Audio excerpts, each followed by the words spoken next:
가을이 되고 이제 날씨가 쌀쌀해지면 결실의 계절이라는 말들이 TV에서 나오기 시작합니다. 굉장히 좀 부담되는 마음이 들어요. 한 해 동안 무엇을 했는지 곰곰이 한번 돌아보게 되는 이번 주간이었는데요. 사실 저도 올 초에는 나름대로 뭔가 좀 계획을 많이 했습니다.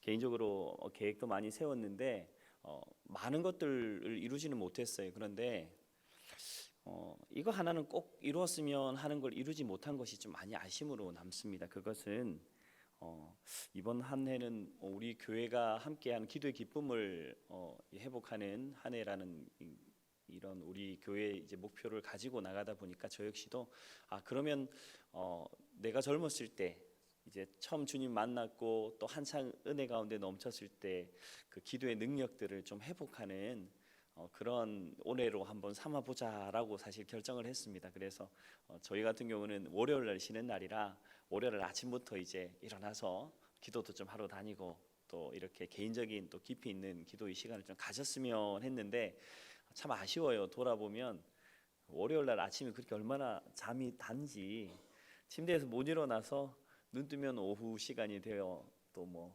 애기 본다고 또 시간 다 보내고 근데 참 아쉬워요. 올해 지금 내가 보냈던 이 시간 속에 이것만큼은 참 회복하고 싶었는데 라는 간절함이 사실 있는데 혹시 여러분도 올 한 해 동안 나름대로 아마 하나님 앞에서 변화되고 열매 맺기 위해서 뭔가 좀 불편한 것들을 감수하면서도 결단한 것들을 이루어 가시려고 노력하는 것이 있을 줄 압니다. 그런데 사랑하는 성도 여러분, 그게 무엇이든 간에 우리 가운데 하나님 주셨던 믿음의 진보나 또 하나님을 만나가는 귀한 영적인 은혜들이 더 많이 우리 속에 열매 맺는 이번 올해 마무리가 우리 속에 사실 있었으면 좋겠습니다. 그래서 한번 서로 이렇게 인사 한번 했으면 좋겠어요. 아직 2달이 남았습니다. 아직 2달이 남았습니다. 아직 기회가 있고요. 도전할 기회가 아직 남아 있습니다. 제가 아직 2달이 남았습니다 하니까 빵 터지시는 분들이 계시는데 아마 올해 이제 다 지나갔으니까 내년에 해야지 하고 아마 생각을 하셨던 것 같은데 아니요, 아직 2달 남았습니다. 우리에게 주어진 시간들을 하나님 앞에서 열매 맺는 일들을 위해서 다시 한번 좀 신발을 탁 이제 끊어매시고 다시 도전하는 시간들이 됐으면 좋겠습니다. 오늘 본문의 말씀은 다시 도전하는 말씀 중에 우리가 도전을 하기 위해서 다시 우리의 마음의 중심을 이렇게 정리를 한다고 해야 되나요? 항상 보면 초심이라는 말이 있잖아요. 우리의 마음속에 항상 그 중심에 가장 먼저 중요하게 놓치면 안 되는 그 마음의 태도와 자세에 대해서 명확하게 말하는 한 구절의 말씀입니다. 함께 읽었던 본문은 이제 고린도 지역을 향해서 이 바울이 쓴 편지입니다.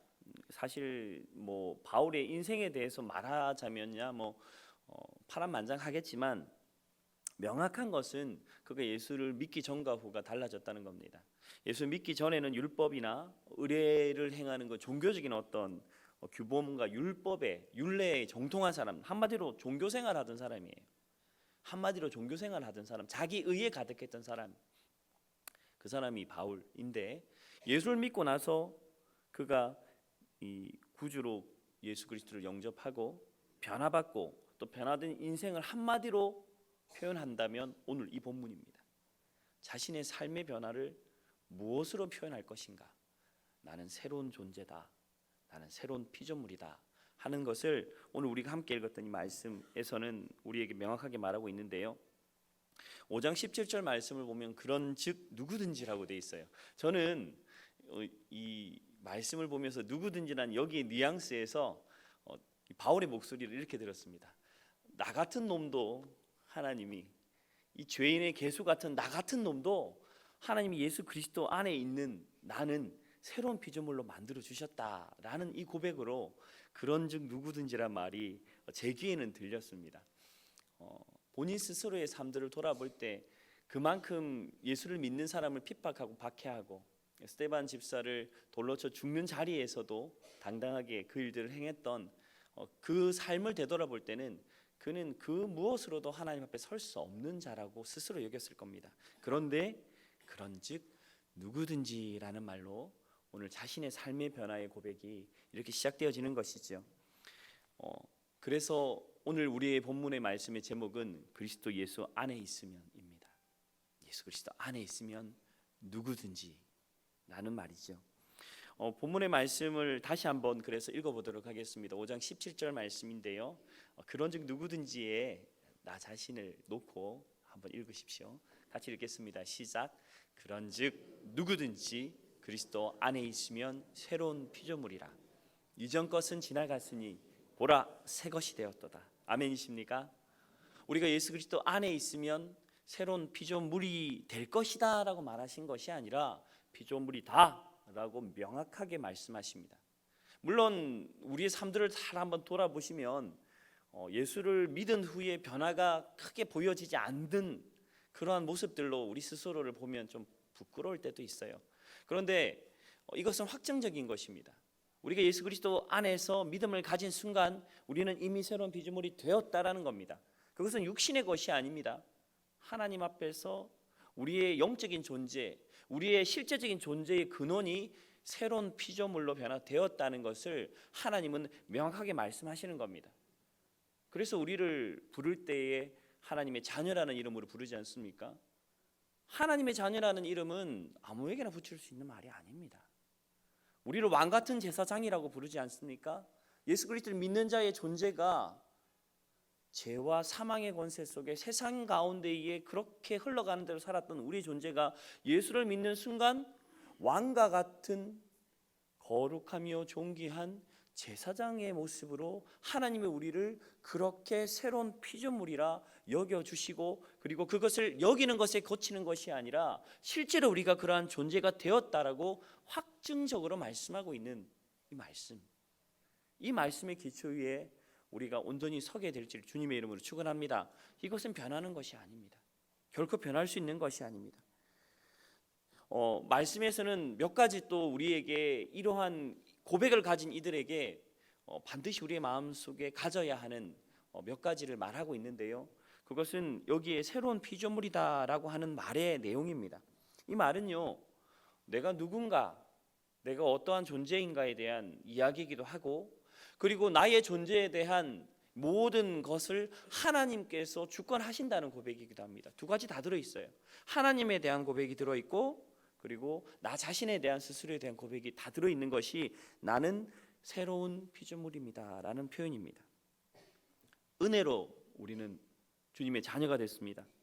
하나님의 자녀가 되었고, 의의 자녀가 되었고, 상속받는 자로 우리를 만드시고, 그리고 하나님께서 그것을 우리의 어떠한 노력이 아닌 주 예수 그리스도의 피값으로 우리에게 주셨다는 것을 우리는 믿습니다.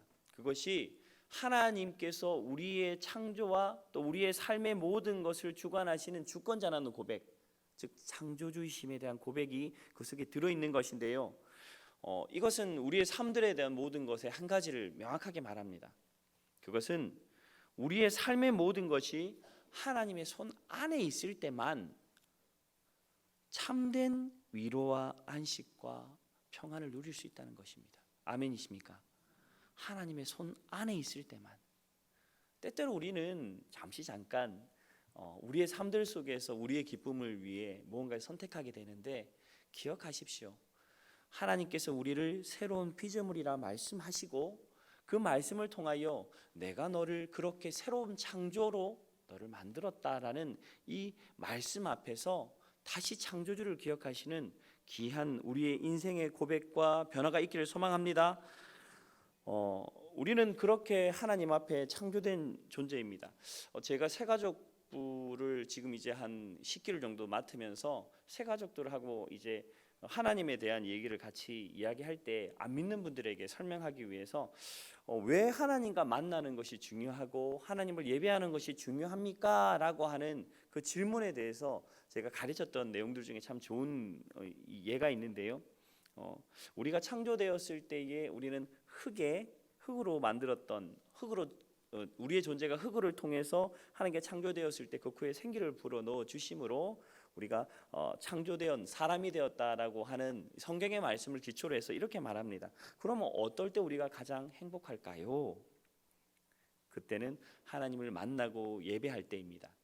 이것은 마치 가전제품을 집에 가둬놓고 비싼 가전제품을 놓고 그것을 사용할 때에 전기 콘덴서를 연결하는 것과 같다라고 이야기합니다. 전기를 공급받지 못하면 아무리 좋은 가전제품도 사실 아무 쓸모가 없습니다. 마찬가지로 우리가 그리스도 예수 안에서 하나님의 사람으로 살아갈 때에 우리가 하나님을 창조주로 기억하고 우리의 일상 속에 하나님을 바라봐야 될 이유, 그것은 주님께서 우리를 생기를 불어넣어 창조하셨듯 우리의 삶들에도 하나님을 향한 그러한 공급함이 끊임없이 있을 때에, 하나님의 날개 아래 그 손 안에 있을 때에 우리가 참으로 행복하다라고 하는 것이다 라고 저는 그렇게 설명하고 있는데요. 여러분, 하나님을 향한 우리의 태도, 또 말씀에 대한 우리의 태도 어떠합니까? 한번 고민하셔야 됩니다. 하나님 앞에서 우리가 그렇게 창조된 존재라고 우리의 생각 속에 마음속에 고백한다면 다시 한번 고민하십시오. 하나님 앞에 나의 온전한 예배의 태도, 삶의 모든 순간마다 누가 주인이신데에 대한 온전한 고백의 태도가 우리 속에 회복되어지는 것, 그것이 우리 속에 필요할 줄 믿습니다. 또한 두 번째, 우리 속에서 이 본문의 말씀이 피조물에 대한 부분들을 통해서 말하는 것은요, 우리가 새로운 존재다라고 하는 그 표현입니다. 사실은 새로운 피조물이다라는 말은요, 세상의 것으로는 설명할 수 없는 것이에요. 세상에는 없던 것입니다. 세상에서 존재하였던 것으로 만약에 한다면 그것을 바라보면 어떠한 것일 것이다 라고 예측이라도 하겠지만 이건 알 수가 없어요. 육체를 가진 우리는, 그래서 하나님이 우리를 새로운 피조물이다 라고 확정적으로 말씀하실 때에 그것이 어떠한 권세이고 어떠한 능력이고 어떠한 영광의 모습인지 우리는 사실 상상할 수도 없습니다. 잠깐 어렴풋하게 성령께서 조명에 비춰주시는 그 작은 조각과 같은 것을 우리는 비추어 생각할 수는 있지만, 하나님은 우리 가운데에 이 우리에게 새로운 피조물이라고 하는 존재에 대하여 주실 때에 주셨던 그 영광은 거의 상상할 수 없는 것입니다. 그래서 창세기 1장 1절에 보면 하나님이 세상을 창조하셨던 이야기와 요한계시록 21장 제일 끝절에 보면요, 보라 내가 만물을 새롭게 하노라라고 하며 온 세상을 다시 창조하시는 그 모든 회복해 하시는 그 일들, 그 중간 사이에 예수 그리스도를 통해서 예수 그리스도 안에 있는 이들을 새로운 창조의 첫 열매로 우리를 만들으셨다는 것을 말씀은 이렇게 말하고 있는데요. 야고보서 1장 18절의 말씀을 한번 보도록 하겠습니다. 말씀을 같이 한번 보죠. 같이 읽어보도록 하겠습니다. 시작. 그가 그 피조물 중에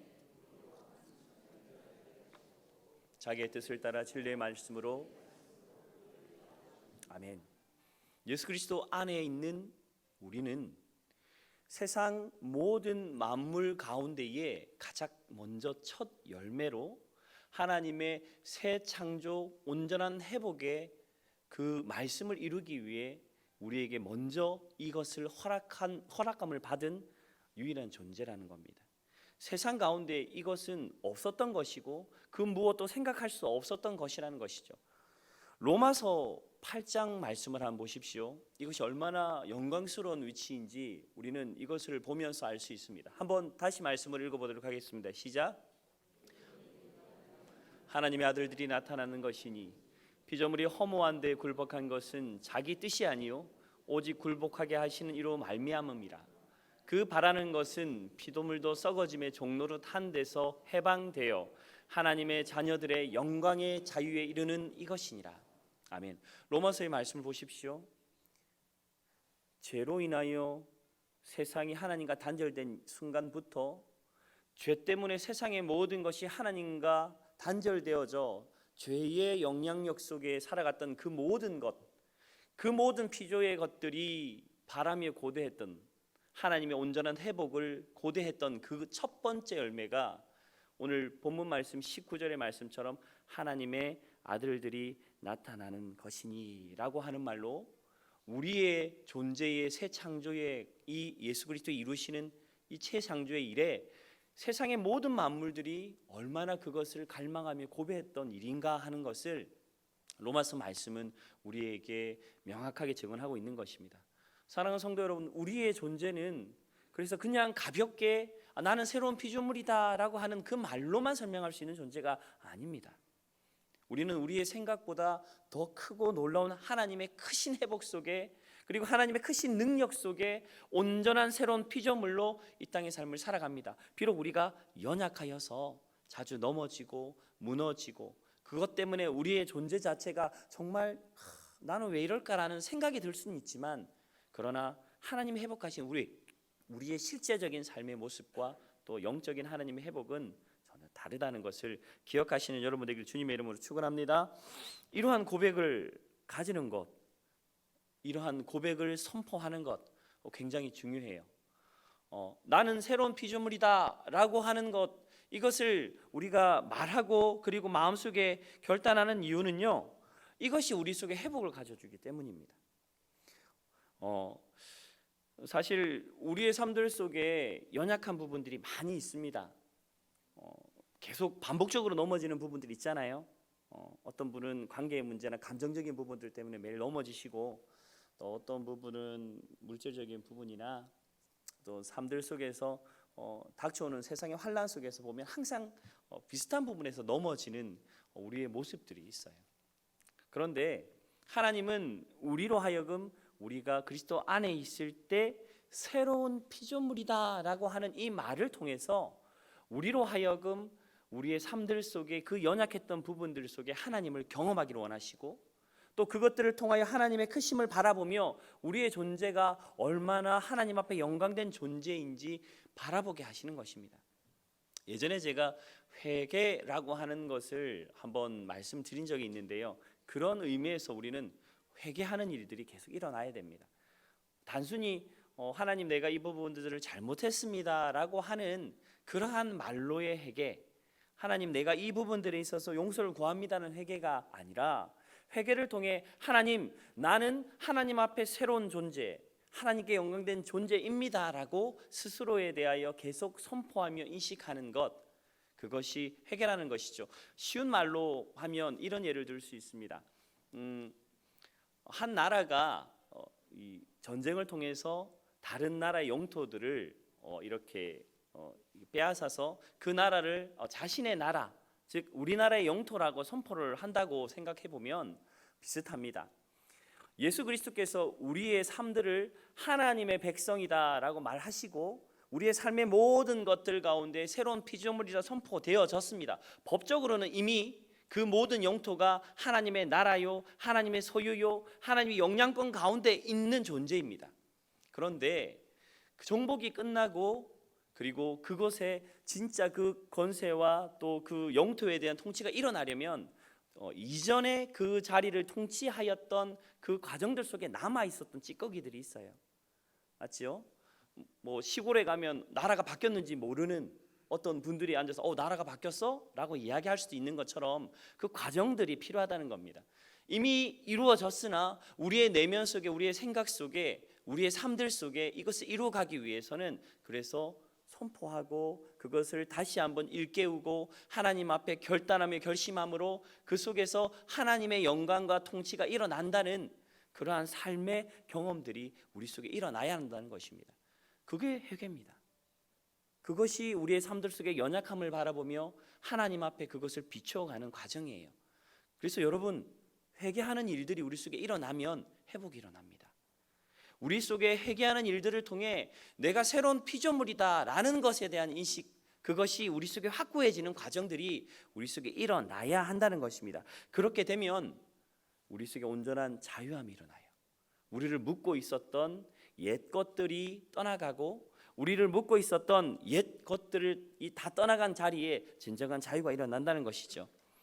그래서 그리스도 안에 있는 새로운 존재는요, 묶이는 존재가 아닙니다.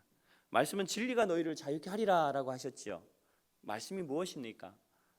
육신의 생각과 육신의 정욕에 더 이상 우리는 묶여있는 존재가 아니라 하나님의 말씀 앞에 온전히 붙들린 자로 이 땅의 삶을 하나님의 나라 가운데에 참된 자유와 그 권세를 누리며 살아가는 그 사람들의 모습, 진리가 너희를 자유케 하리라. 이 말씀이 우리 속에 선포되어졌다는 것이죠. 이번 주간에 제가 경험했던 한 부분인데요. 저희가 새가족 교육을 하다 보면 상처 입은 분들이 있습니다. 과거의 상처들로 인해서 그것을 극복하지 못하는 이들이 있어요. 과거에 받았던 상처, 부모로부터 버림받은 상처, 사람들로 인해 상처들로 인해서 그 상처에 묶여서 지금 현재의 삶 자체에도 영향을 받는 이들을 많이 봅니다. 고통 가운데, 괴로움 가운데 슬퍼하고 그것에 발목 잡혀서 다른 사람들과의 관계 속에서 더 이상 앞으로 나가지 못하는, 그래서 가족들에게도 벽을 쌓고 살아가는 그러한 절망과 좌절의 상처를 가진 이들이 있습니다.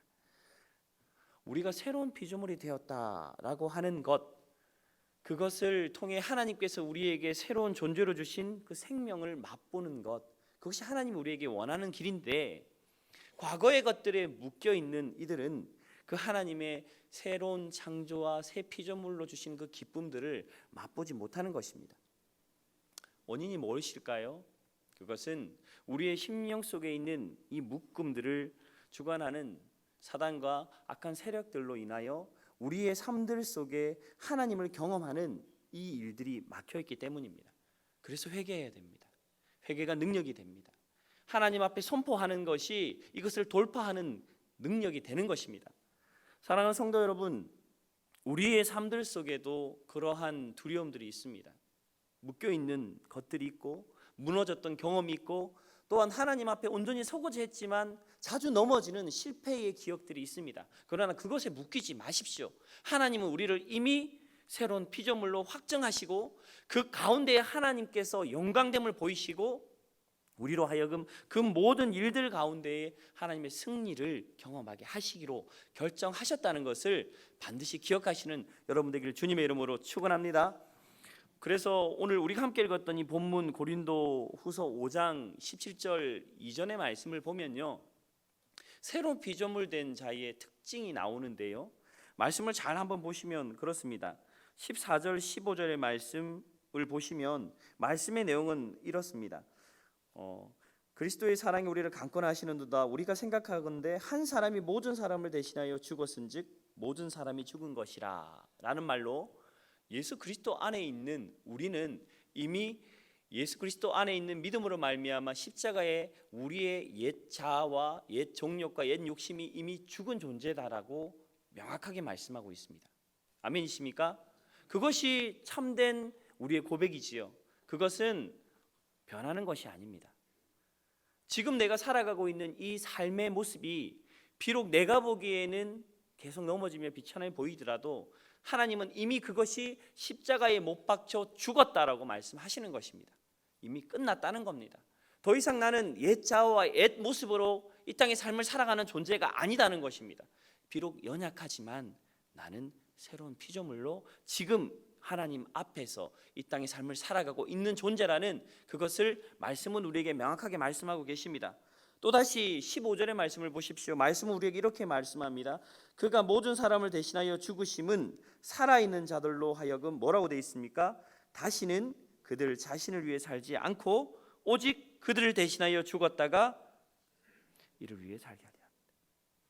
우리가 하나님 앞에서 그러한 존재가 되었을 때에 우리의 삶의 모든 것의 목적이 나를 위한 삶이 아닌 오직 하나님을 위한 삶으로 이미 바뀌어졌다는 것을 말씀은 우리에게 명확하게 이야기합니다.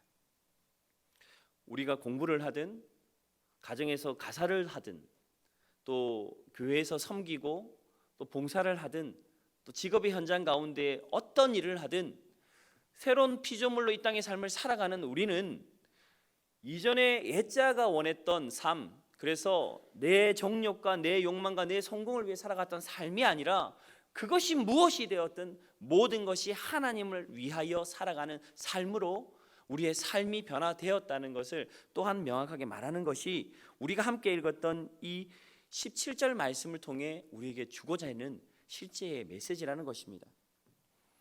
사랑하는 성도 여러분, 우리의 신앙은 그래서 살아 있습니다.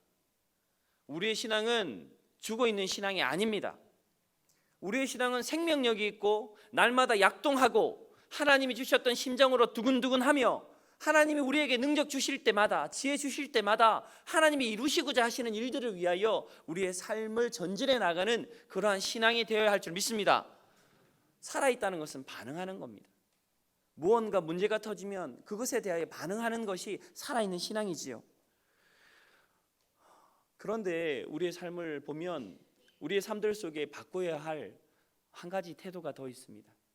그것은 우리가 살아있다라고 하며 또 문제 앞에서 살아있는 것은 문제 앞에서 움직이며 반응하는 신앙이라 하는데, 우리의 삶은 하나님의 말씀을 구하고 하나님의 뜻을 위하여 내 삶들 속에 발버둥 치는 일들, 그리하여서 몸부림치며 치열하게 하나님의 말씀을 지키기 위해 내 삶들 속에 싸우는 일들이 우리의 삶들 속에 언젠가부터 희미해졌다는 것입니다. 잘 한번 생각해 보십시오. 말씀을 통해서 치열하게 싸워서 지든 이기든 그것을 경험해 본 사람과 말씀은 듣고 알지만 단 한 번도 그 문제와 상황 속에서 말씀을 통해서 그것을 극복해 나가려고 노력해 본 적이 없는 사람의 신앙이 같을까요? 신앙의 지경이 다르고 깊이가 다를 것입니다. 우리가 이 일들을 하는 것은요, 우리 속에 있는 새 피조물의 영광을 맛보기 위함이며 하나님이 우리에게 약속하신 하나님을 위하여 살아가는 삶을 우리의 삶들 속에 조금이라도 열매 맺기 위한 우리의 노력이라는 것입니다. 사랑하는 성도 여러분, 살아있으시는 신앙이십니까? 여러분의 신앙이 그렇게 문제와 상황 속에서 하나님의 말씀을 붙들고 그렇게 치열하게 살아있는 신앙으로 살아가시는가 하는 것입니다. 올해의 시간들이 2달이 남았는데요, 우리의 삶들 속에 우리가 정말 바꿔야 할 태도, 그리고 도전하는 것은 하나님의 말씀을 지키기 위해 치열하게 한번 우리가 살아보는 것이 우리 속에 반드시 필요할 줄 믿습니다. 그 일들이 우리를 변화시킵니다. 그 일들이 우리는 알지 못하지만 하나님이 만들어 놓으신 새 피조물의 영광을 바라보며 맛보게 할 줄 믿습니다. 우리의 삶들 속에 또다시 경험해야 될 한 가지의 문제가 있는데요, 그것은 우리의 삶들 속에 이렇게 치열하게 살아가고자 하는 우리의 삶의 경향 속에 반드시 우리를 유혹하고 미혹하는 사단의 음성들이 있다는 것을 기억하셨으면 좋겠습니다. 문제와 갈등들이 우리 속에 넘쳐납니다. 그리고 그것이 우리 속에 넘쳐날 때에 우리는 그것을 뛰어넘어 하나님 앞에서 열매 맺는 삶으로 도전하고 또 하나님 우리에게 주신 것이 무엇인지 발견하는 삶을 살아가야 하는데, 그런데 우리의 삶들 속에는 너무 많은 유혹들이 있습니다. 사랑하는 성도 여러분, 오늘 우리가 함께 읽었던 이 본문의 말씀은 우리 속에서 날마다 싸워 승리하기를 권면합니다. 말씀 로마서 7장 21절의 말씀엔 그래서 사도 바울이 이렇게 우리에게 이야기합니다. 우리가 죄 가운데에 육신을 입고 살아가는 우리의 이 땅의 삶을 통해서 우리는 끊임없이 옛사람과 죄된 육신의 생각과 싸워 이겨야 한다고 말입니다. 7장 21절의 말씀을 같이 한번 읽어보도록 하겠습니다. 시작. 그러므로 내가 한 법을 깨달았노니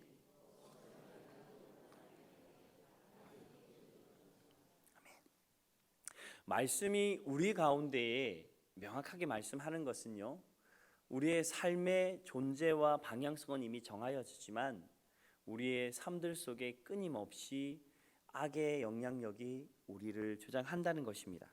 그러나 우리는 이미 주 예수 그리스도로 말미암아 승리되었다 하는 이 고백이 우리로 하여금 깨어있게 하고 그 모든 영향력 속에서 하나님의 온전하심을 이루어가는 참된 승리의 도구가 되는 것임을 반드시 붙드시는 여러분들에게 소망합니다. 그렇게 일어나가면 우리의 삶들 속에 하나님은 놀라운 일들을 이루어 가신다는 것이죠. 예수님께서 이 땅 가운데 공생애를 행하였을 때에 그래서 예수님은 우리에게 믿음이라는 것을 요구하셨습니다. 수많은 병자들을 고치고 또 귀신 들린 자들을 자유케 하는 일들을 하실 때에 예수님께서 그들에게 요구하신 것은 아주 단순하였습니다. 너희가 무엇을 준비하였느냐? 어떤 경건을 준비하고 너가 지금까지 쌓아놓았던 것이 무엇이냐, 여러 가지 그런 눈에 보이는 어떠한 것을 물어보신 적이 아니라 단순하게 내가 이것을 믿느냐? 주님의 질문은 그 한 가지였습니다. 내가 이것을 믿느냐? 내가 낫기를 믿느냐? 내가 보기를 믿느냐? 내가 걷기를 믿느냐? 이 믿느냐라고 하는 예수님의 이 단순한 질문, 이것이 예수님이 우리를 향하여 주신 그리고 질문하시는 질문이었습니다. 네, 주님, 내가 믿습니다. 주님, 십자가로 말미암아 내가 승리한 것을 믿습니다. 주 예수 그리스도의 말미암아 내가 구원받았던 것을 믿고 주님으로 말미암아 내가 새로운 피조물이 되었다는 것을 믿습니다. 이 믿는다라는 이 고백이 우리 속에 있다면 우리는 반드시 다시 승리하게 될 줄 믿습니다. 사랑하는 성도 여러분, 우리의 말씀, 오늘 우리가 주었던 이 말씀을 다시 기억하십시오. 그리스도 예수 안에 있는 자는 새로운 피조물이다 라고 명확하게 말씀하십니다. 내가 이것을 믿느냐라고 하시는 이 질문 앞에 서십시오. 그리고 날마다 이 질문 앞에 내 주님, 내가 이것을 믿습니다. 내가 지금 비록 연약하고 약하여 넘어지고 세상 가운데 미혹되어 혼란스러운 상황 속에 있을지라도 주님이 나를 다시 일으키시고 나를 회복해 하실 것을 내가 믿습니다 라는 이 고백으로 주님 앞에 설 때에 우리의 삶들 속에 다시 한번 영적인 성장과 새로운 진보가 일어나게 될 줄 믿습니다. 말씀을 정리하고자 합니다. 사랑하는 성도 여러분, 우리의 삶들 속에는 반드시 하나님께서 던지시는 질문들이 있습니다. 어떤 이들은 이것을 하나님의 시험이다라고 하시지만 하나님은 우리의 삶들 속에 그것을 던져주시면서 우리의 신앙을 성장시키시고 하나님 앞에서 온전한 자, 하나님 앞에서 인정받는 자로 우리의 삶을 이끌어 가시는 하나님의 손길이 있다는 것을 기억하시는 여러분들에게 주님의 이름으로 축원합니다. 이제 세상의 그 모든 것, 이전에 내가 가졌던 모든 것은 다 지나가고 우리가 주 예수 그리스도 안에 있을 때 주 예수 그리스도로 말미암아 이 땅의 삶을 살아가는 우리의 삶들 속에 하나님은 온전한 하나님의 새 피조물로서 이 땅의 삶을 이루어가게 이끄시고 역사하실 것입니다. 그러한 기대와 고대로 우리에게 주어진 삶의 시간들을 달려가고 남아있는 우리의 삶들의 시간 속에 아름다운 열매를 맺기 위해 하나님 앞에 몸부림치고 다시 한번 결단하는 귀하고 복된 삶의 결단이 있기를 주님의 이름으로 축원합니다.